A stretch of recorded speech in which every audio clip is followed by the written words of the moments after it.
Ascent Podcast. Hey everyone, Matthew here. Before we begin today's show, I just want to remind everyone of this month's sponsor, Whale Street. Whale Street is the DeFi engine that powers NFT economics on a massive scale. They make huge currency swaps happen, or whale swaps as they're called, with very small slippage costs and without crashing the system. They also engineered the largest ever NFT bundle and fractionalized it into the historic B20 tokens. Whale Street is all about upside, so dip into the liquidity pools for rich rewards. For B20, join discord.com/whale. That's discord.com/WHALE. And follow Whale Street on Twitter @WhaleStreetOFFL. Thank you and enjoy the show. Okay, Dirk, welcome to the Matthew and Rizzle Show. Hi, thank you. Thank you for having me. Hello, everyone. So to get started, I think it would be great if you could introduce yourself, tell us a little bit about the career path you've trodden, and then introduce our listeners to what you're doing at Upland. Yeah, thank you very much. So, my name is Dirk Lueth. I live here in the US in Silicon Valley, US West Coast, beautiful California, since 12 years originally, and I can hide it. I'm German, so my accent just will not go away. And I have started, this is now with Upland, I started my fifth company. I've started two companies back in Germany, and then two companies over here in the US. In Germany, for instance, I co-founded the Financial Times and the company in the fintech space. What I'm also doing in the US is I'm a mentor for several accelerators. So I've helped over 30 startups to raise capital or to enter the US market. So I've always been somehow bitten by the startup bug and love to work with early stage companies. I got involved then with my third startup in the US with blockchain quite early, end of 2011 already. And so it really fascinated me because it's all about Bitcoin. Obviously, back in 2011 or early 2012, nobody was really talking about blockchain. It was all Bitcoin. And goes a little bit back also to my doctoral thesis, which I wrote about private and state-controlled currencies, and was really fascinated that there's a new currency which is not controlled by a central government or Federal Reserve or European Central Bank. And that was fascinating from day one. We built out actually then at that time also a product which went a different direction because obviously we were quite early in the game. And then 2018, I put myself together with Manny Honigstein, Inida and Zuckerman, who are my co-founders at Upland. The company itself is called Upland Me, and our website is upland.me. And it was one of those gaming nights where we played the game Monopoly, and there was actually also a thing the hype was always over about CryptoKitties at that time, and we were playing that game and talking about blockchain and what to do next, and then somehow the idea sparked. Why don't we get inspired by this game here, which we're currently playing, Monopoly, and we bring that into the blockchain and onto the real world. So that's how it all started. We always say that also we got inspired by another thing because we also have some movie nights. We were watching Stranger Things, this Netflix series at that time, and for those who have seen it, it's a parallel world. It's a little bit like they're monsters living in a parallel world, but it looks very much like the other world. And that's what all a metaverse is about. So when you think about Upland today, Upland is what we say it's the Earth's metaverse, which means it's based on actual addresses, and it has very much this inspiration from Monopoly. But our vision is to build out one of the most dynamic NFT metaverses out there, and the way we do it is we say, okay, Upland is based on three pillars, and we say play, earn, and connect. So play means because that you can actually go and purchase a property that is based, as I said, on an actual address. So you get a map application. It's very much like what you know from Google Maps, but of course we have our own map application there. When you want to download the app, and by the way, we are available on iOS, Android, and on the web. That also makes us, I think, a big exception on all the blockchain games. And So, and then we have those game engagement points or play engagement points. So you purchase the property and you then start earning our in-app currency, which is called Apex, as a yield on top of that property. So right now it's 17%. It's not going to stay for that forever, but that's what you get at now, just for the pure fact that you own it. And of course, each property, which is based on this real world borders, is an NFT on the blockchain. Then we gamify it further that you can do now a collection, like very much in this board game, which we were inspired by, is that you can now purchase a property on the same street. And once you have 30 properties, you complete that collection, and then you're actually increasing your yield. So, and then we have other engagement points like treasure hunts, we have scavenger hunts, and we have a couple of live events in there. Dude, I'm sorry, go ahead. Yeah, no, I was just going to jump to the next pillar. But if you have a question, go ahead. Sure. I was just going to say, we had talked before about the difference in your virtual world. And, there's a lot of, I feel like virtual worlds springing up that are sort of all trying to do like very similar things.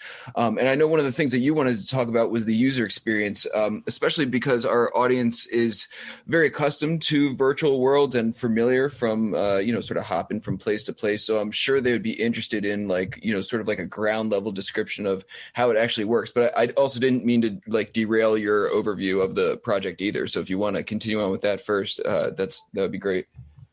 All right. Okay. Yeah, let's jump to the customer experience in a second. So then maybe just go quickly through the two other pillars which we have. So after play, we have earn. Earn means that people will now start be able to build on top of their properties, like a building, like any type of structure which we are going to release. But earn goes even a step further in our case.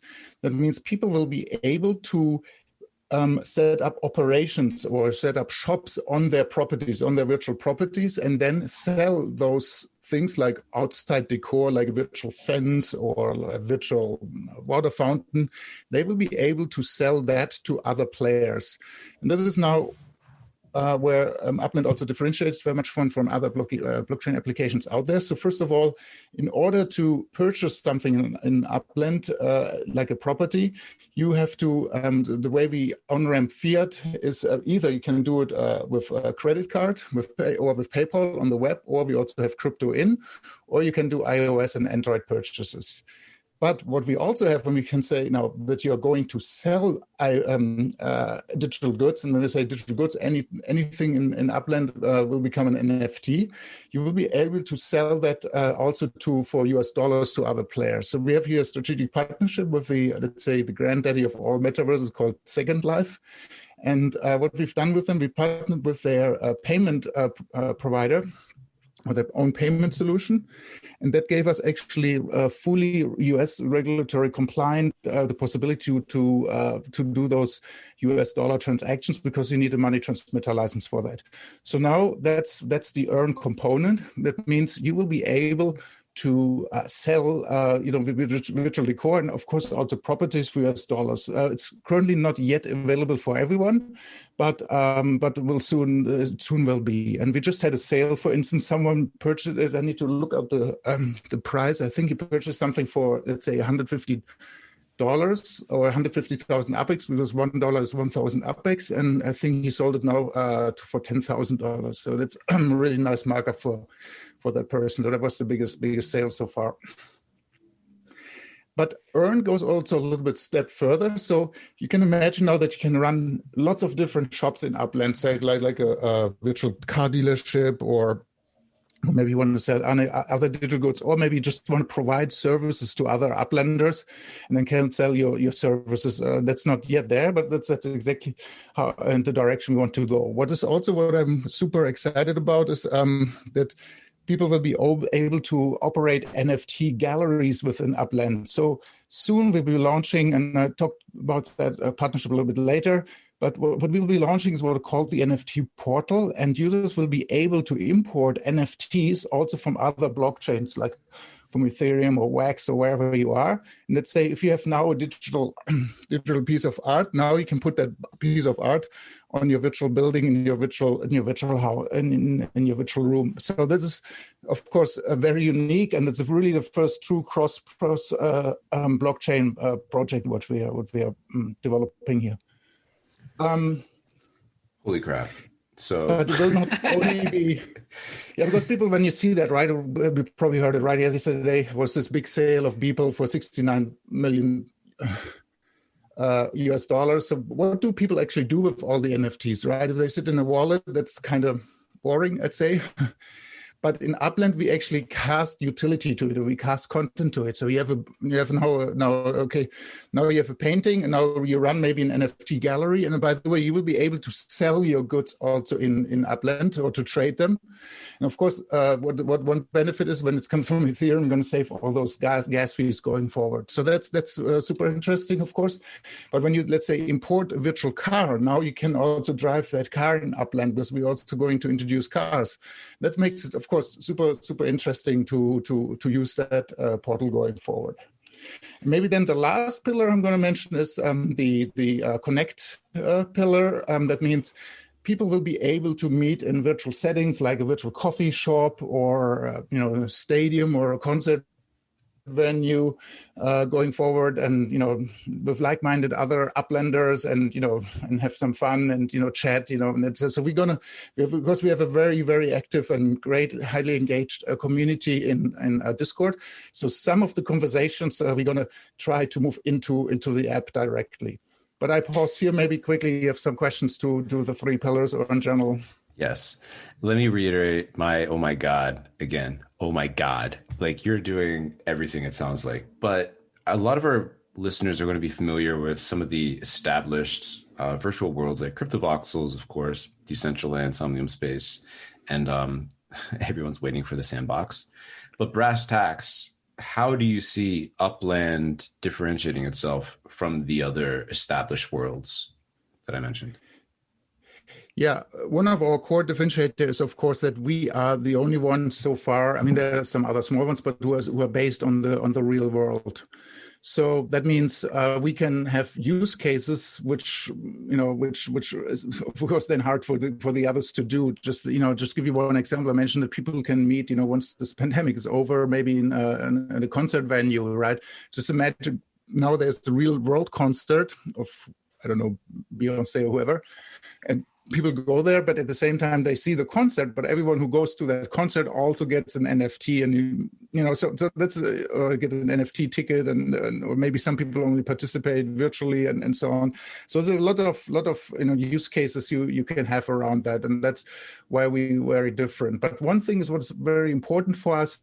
We don't want to be, let's say, a closed new world. We clearly want to see, and that's we're starting with the NFT portal right now. We really want to see how can we actually exchange, let's say, possibilities that people can actually travel between worlds. I clearly see that, hopefully, and there's of course technical challenges and so on, but I would love that, there's also a portal where people can go through that portal in Upland, and then maybe go then into the sandbox or wherever, and do other things, because I clearly see that each, let's say, metaverse maybe attracts different types of audiences. And it's like in the old world, some people read the blue magazines, others read the yellow magazine or whatever, right? So that's what I also see with metaverses. So you go in different metaverses to do different things, to meet different people, and there's different features in there, right? But what is important, and I hope we all are going to stick to our words, is that we really try to be as best interoperable as best as we can.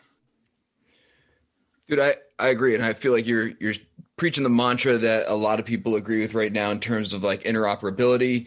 And I also feel like our audience, this is like a slam dunk for them. They're, like Matt was saying, they're accustomed to virtual worlds. They've been exploring these spaces and everything. So if they're like listening to this podcast right now and they're like, all right, this is cool. I'm familiar with this concept. I'm willing to get my hands dirty. Like what's like the ground floor like experience present day, like if someone wanted to like get in there and start tinkering around with things? Yeah, so from day one when we started out, so just a quick background again. My two co-founders, Manny and Idan, they ran a game company before.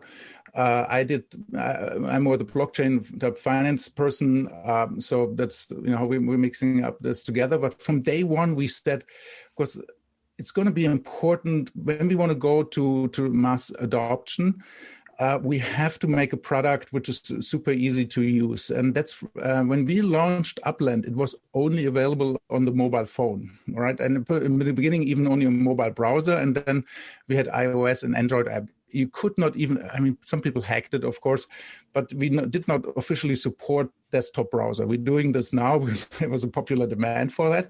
But this was the first thing, because we all know so many people, especially, let's say, one of the mass audiences, they are all on their mobile phones. They're using very little, the desktop. Of course, lots of crypto people are on desktop because they don't have a choice because mobile is not as good supported.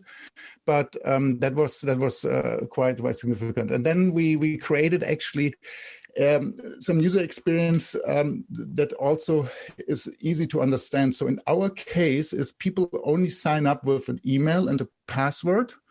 And that's it. We're obfuscating all that blockchain stuff for the users. So you don't have to deal with private keys or wallets and so on, because I don't believe that the mass market is really ready to handle all that. They just would walk away when it gets too complicated. So you have to give them something really easy.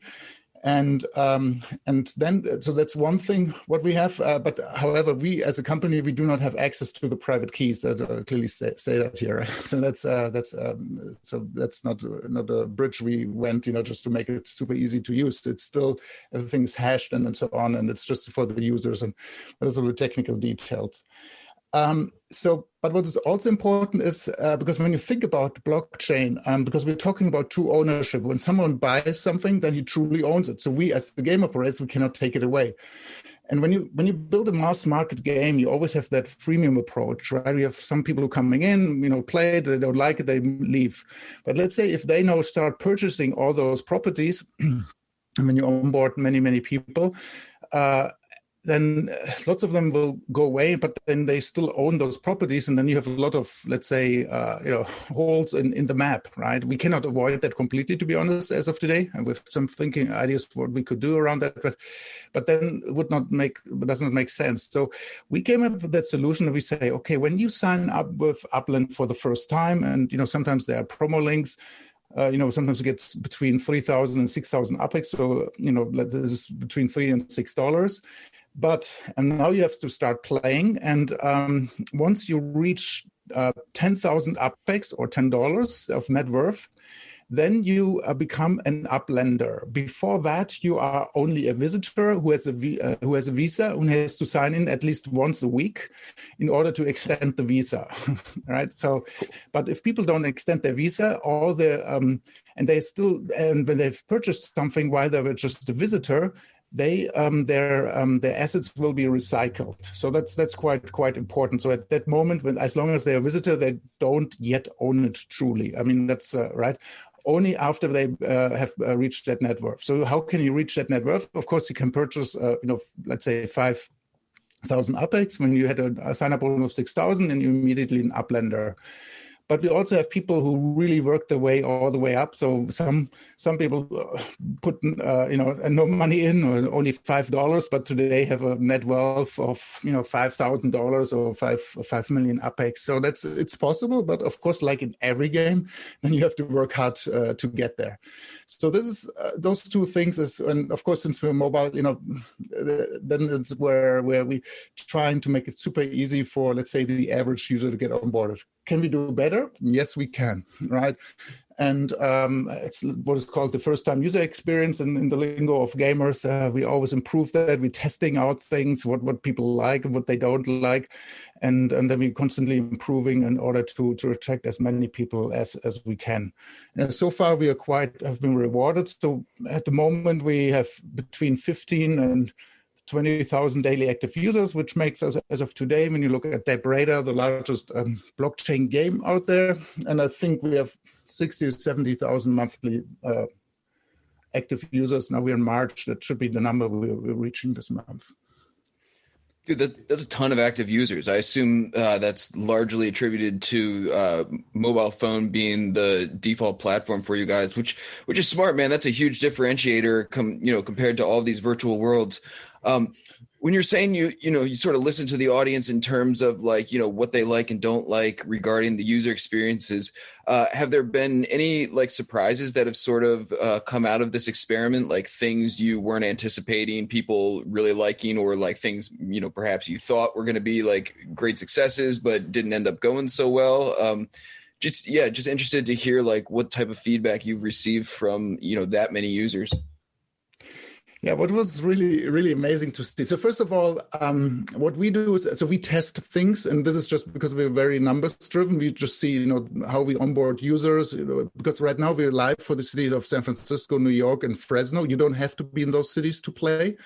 But people can choose actually where they want to be dropped. The reason is that why is also Fresno out there, because Fresno is way cheaper. With some people were complaining it's quite expensive to purchase properties in San Francisco or New York, but which is just real life because we've modeled basically the real prices. Of course, we have a factor in there, but into it. So Fresno was way cheaper. So one thing, but before I continue, but one thing is also important that we clearly commit. We listen to our community a lot. We have also what is called an Upland contributor network. They always give us very, very good feedback, and we incorporate this feedback into the app. And we committed also ourselves. We say roughly 15% of users, what they're suggesting, we're trying to put in, into the product as well. So that's important.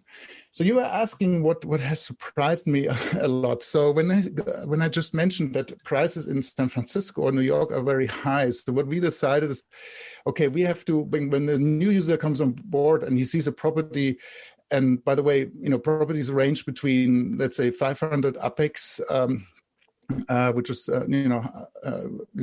quite cheap, $50, right? But also the New York Stock Exchange has sold for $23,000 US dollars, so it's a big range. But if you come in and you're in San Francisco, and lots of properties or cheap properties have been bought up there, and the first property you see maybe $20 or $30, that's not the best user experience, right? Because you don't know the game yet, or you don't know the metaverse yet, don't want to spend that immediately. So we decided to launch cheaper cities, and we have that now on the East, on the West Coast. So we just recently launched Brooklyn as well. On the East Coast. That means we have always in each hub, we call it, we have cheap areas, we have mid-tier and higher tier. And the reason why we've opened Fresno, and by the way, you have to take a train from San Francisco, virtual train to Fresno from San Francisco, is that you can purchase real cheap properties there. What was because the way we did it now is we call that a Fair Start Act, or short FSA. And those FSA properties, so those were really cheap properties, they are reserved for cheap, or let's say they are cheap and they are reserved for new players. This has helped us to onboard a lot of users. But what was super surprising for us is now that, of course, the more veteran players, they're also keen to get those properties. And now when a new player joins the game, they actually become some kind of a patron or mentor for this new player, say, hey, I can help you and so on, but you have to maybe purchase some properties, but I consult you, and, and then maybe I can buy one of those properties from you. So what has happened actually, that, veteran players actually took over and, helped to onboard also young players. And that was really fascinating to see, because we love that the community is developing like that. So I sort of want to go back now to the early part of the conversation, when you're talking about the earning pillar of Upland, and you had briefly mentioned the introduction of cars to Upland. I sort of want to unpack that, and how will cars be introduced to Upland? That sounds fantastic to me.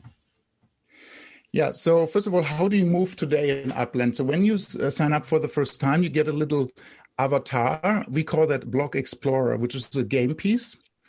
And that game piece roams randomly your city, because each time, it roams across the city, and it highlights, some of the properties you are able to purchase, so that it leaves a trail, and everything which is on the trail, those are the only properties when you sign up for the first time you can actually purchase, but it's still a random movement. The other movement we have right now is that you can either take the train to Fresno or take a flight from SFO, San Francisco Airport, to JFK, New York Airport, because obviously you cannot just send your little game piece there. So that's the first type of travel we've introduced, right? So when you're in the city, you roam randomly, or you travel with those methods there.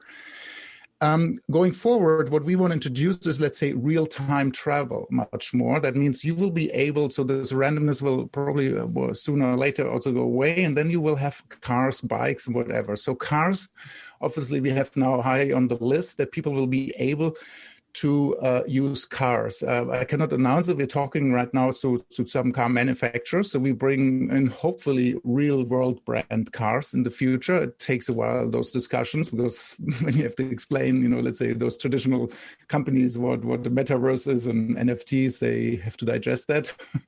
But hopefully we get some of those signed up. Or what we're also thinking of creating our own brand in the beginning. And but what is also interesting is that maybe when you have a car, maybe from a different blockchain, you will be able to import that through the NFT portal.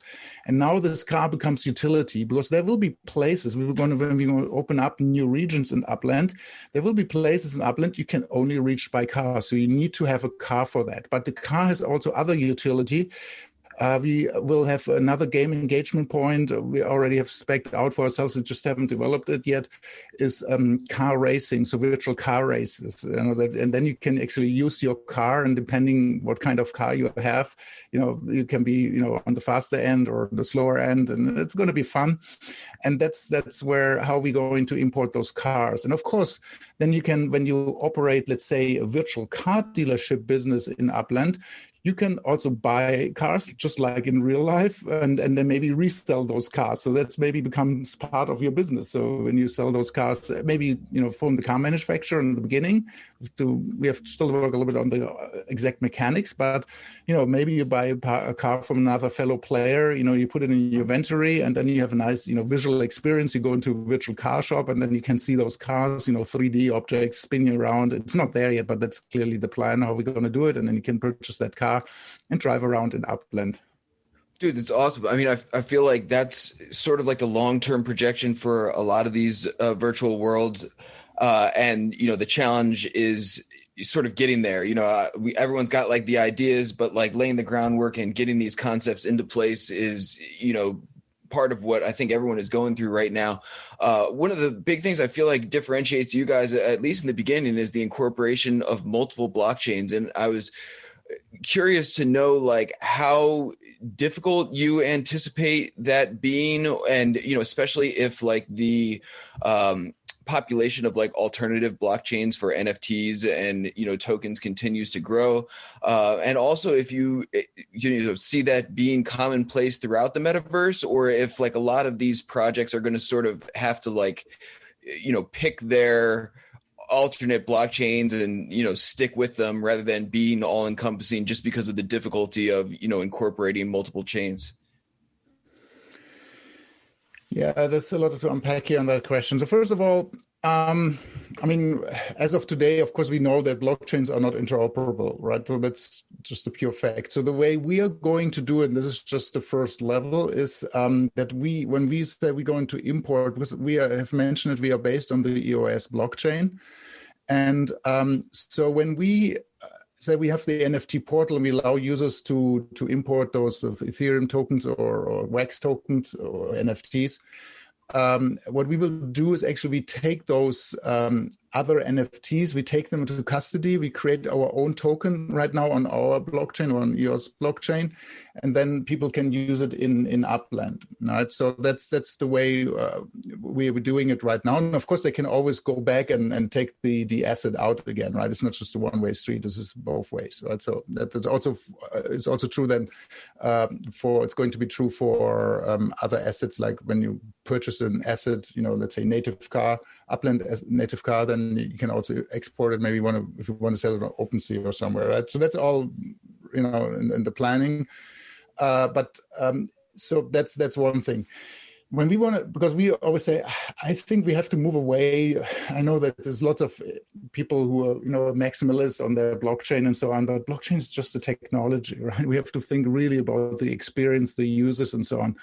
And we're pretty much agnostic, even though we are based on EOS blockchain. But if we find other use cases or something others, I wouldn't mind that we also integrate some other blockchain technology into Upland. However, it has to make sense from technical standpoint. That doesn't create a lot of cost. So I'm hopeful that blockchains will start to talk to each other. Hopefully I don't know, hard to say, right? Maybe in the next 3 or 5 years, and then once that is possible, I think then the whole, which is the best blockchain and all that kind of discussions, hopefully they will go away, and we really focus on building great products, great user experiences, and just like the internet today, you don't care about really HTML or whatever is there for now, right? However, I tend to say, for us to choose EOS was super important because what we are building, and when I said earlier, the way we're onboarding users and all that, unfortunately, this, for instance, would not have been possible on Ethereum, right? Because obviously, for those who don't know it, Upland works a little bit different. EOS works a little bit different. It's a proof of stake model. And that means we don't have to pay gas fees because we have lots of transactions. We don't make them really public, but I think we would be one of the most transacted blockchains, or if we would do that. So, but we don't pay for every transaction. And what was also very important is that we have very high throughputs. So, for instance, we had, I think, up to 35 transactions per second once we opened Brooklyn. It was on the peak, and there's no way you could have done that with another blockchain, right? So that's very important to note here. For us, was, let's say, the best solution at the moment to build what we've built with that type of user experience. But again, I don't want to be too religious about the blockchains, right? When we can do other things with other blockchains, we're completely open to that. 100%. And well, first of all, thank you for going into so much detail about Upland and especially your long-term ambitions. I feel like talking about that, where you're heading is invaluable to current users and for sure for future users. But the one question we always like to hit our guests with as we're wrapping up the show is to kind of, take out your own crypto wallet and sort of just like open it up for us to look into. We like to ask our guests what they're collecting, what NFTs they have in their collection, maybe what they're looking to scoop in the near-term future. So very curious to see what you've been collecting in your wallet over the past and number of years you've been in the space. Yeah, so of course I have CryptoKitties. Actually, I haven't checked for a while. Maybe they might be a little bit more worth today to see where they stand. By the way, just a side note, we had once together with Dapper Labs a short partnership, and we imported some of the CryptoKitties into Upland, and we have Angel Island, which is a little bit north of San Francisco. There's what we call CryptoKitty Islands, where they're able to retire. It was kind of fun project we already did. So yeah, of course, I started out with CryptoKitties, so I have that. Unfortunately, I did not go into the whole CryptoPunks, even though I saw them at that time, but maybe today I think they've changed. Well, and then over time, I purchased... Sorry? Oh, I was just saying, I feel your pain, man. I missed the boat on that one as well. Yeah. So, it's always that. I joined the Bitcoin wave in 2011. I don't know what the price was, right? But anyway, that's a different story. So then CryptoKitties, and then I purchase art here and there, not those huge things, because I still, I'm not to tend to say I'm a super specialist. I understand art very well. They could say, okay, this is more valuable than something other. So for me, it's hard to say now why is this people think now $60 million worth, but I could not tell you why certain art in real life has this worth, right? I think leave it up more to other people. It's just something what I like, which I have. The other thing what I do have also is, and that's actually, we have a partnership with the Blockchain Heroes. I don't know if you wear them. They have this great Blockchain Heroes card set, and I have some of those heroes also in my Wax wallet. But mostly I buy stuff just to understand how other companies are doing things, and what the user experience is and so on. But that's very important. By the way, speaking of the Blockchain Heroes, we are launching in April together. That's actually the first cross-blockchain project where we're launching is Upland Collectibles Blockchain Edition, Blockchain Heroes Edition. And what that is actually a collectible card set on the Wax blockchain where people can purchase, characters from Upland, but also some characters from the Blockchain Heroes, and they are going to be in those card packs. And so people can collect those in the beginning, and the different rarities, rare mythics and so on. And people have to try to get, of course, the mythics. But what's super interesting is once we are launching the NFT portal in Upland, people will be able to import those cards. So this is the first project, and at the same time, a little bit the beta for us to test it out. We'll be able to import those cards into Upland and put those cards then as virtual drawing on the wall. But what they also get is this little game piece, the Block Explorer, and then they can get this Block Explorer and use that actually in Upland. And when they want to export the card back out onto the Wax blockchain again, the Block Explorer stays in Upland and then the card is depleted. So that's a new way of doing and showing things, and actually it's a nice use case for the NFT portal as the first thing, and others going to follow. And well, I just want to thank you for taking all the time that you have to speak with us about Upland. It's been fascinating to listen to this project. And I'm really excited to see what you guys are able to do heading forward. I can't wait to kick the tires myself on this. But I wanted to thank you once again, Dirk, for talking with us about Upland, and really wish that you keep on creating. Thank you very much. Thank you for having me, and great podcast. Thank you. Thank you, Dirk. It was great, man. Hey everyone, Matthew here. Thank you for listening to today's show. I just want to remind everyone of this month's sponsor, Whale Street. Whale Street is the DeFi engine that powers NFT economics on a massive scale. They make huge currency swaps happen, or whale swaps as they're called, with very small slippage costs and without crashing the system. They also engineered the largest ever NFT bundle and fractionalized it into the historic B20 tokens. Whale Street is all about upside, so dip into the liquidity pools for rich rewards. For B20, join discord.com/whale. That's discord.com/WHALE. And follow Whale Street on Twitter @WhaleStreetOFFL. Thank you, and see you next episode.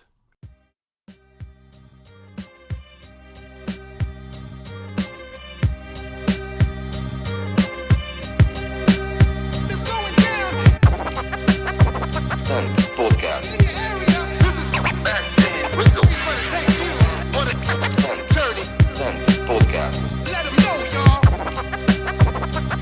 Podcast. Podcast.